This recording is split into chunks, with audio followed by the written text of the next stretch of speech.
All right, so here we are on Johnny's Selected Seeds website. We're going to go to the Growers Library, click on that. Down here on the left, you're going to see planting tools and calculators. Click on that. Then we're going to scroll down here to the planting section. Here is the calculator that we want, but I will point out that they do have other ones for succession planting, target harvest date calculator, fall harvest planting, and overwintering. So those are more workbooks. You have to figure it out, but they are still very handy. But we're going to click on this one here. And we're going to come down and we're going to enter our last frost date. Unfortunately, mine's all the way in May. And boom, do you see that? So that is pretty cool. Here, let me see if I can't get that even larger for you to see on here. Oh, you're going to lose the 2 over here. Here we go. So here we go. So they start off with your vegetables.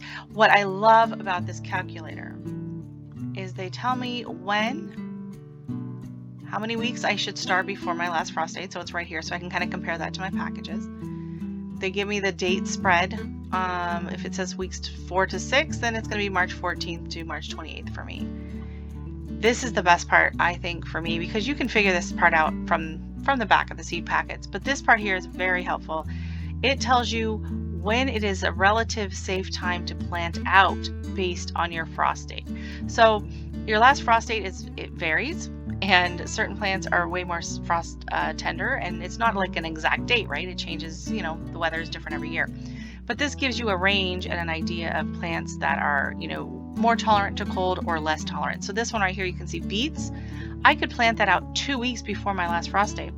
So I can start them March 14th, and I could plant them out probably April 25th. Now, if the ground is frozen outside and I can't, even start, of course not.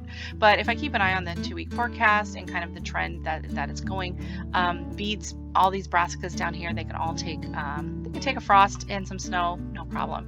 So even look at the collards, I can start them 4 to 6 weeks before my last frost date. I can plant them out 4 weeks before. Okay, but then things down here like cucumber and eggplant. I mean, look at this eggplant. I started 8 to 10 weeks before the last frost date, but I really should wait 2 to 3 weeks after. So I'm not looking at planting out, cucumbers, eggplants, things like that are very sensitive to the cold until well beyond my last frost date, and I'm looking at the very end of May. So scrolling down now, the next set is they have flowers, and they don't have every flower on here, but they do have a very large variety. I'm not going to go through each and every one of them, but you can see here how there are some, like calendula. This one says on frost-free date. Calendula, though, according to the book Cool Flowers, you can actually plant that out 6 weeks before the last frost date. So they're being a little generous here on the time. Same with like the bachelor's buttons and all of these other things. But coleus, look at this, coleus 1 week after. Datura, it's a very, very tropical plant. It wants you to wait 2 to 3 weeks after.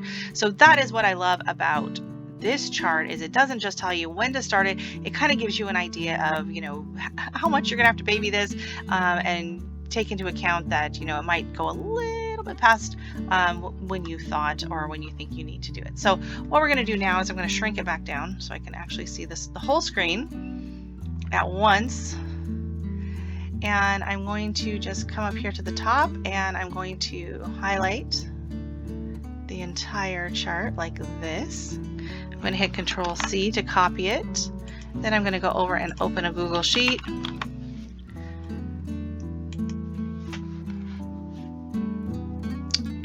Open a new one.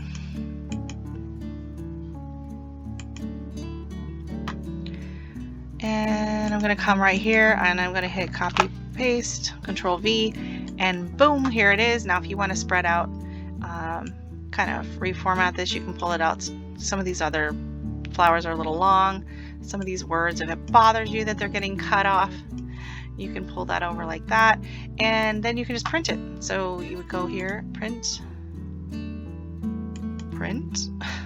It puts it here. Now see if these titles here bother you, then you can go back and change that. If not, then you're like, okay, this looks good, we're going to print that, and then it's going to take you to the screen here, and you can print out your chart.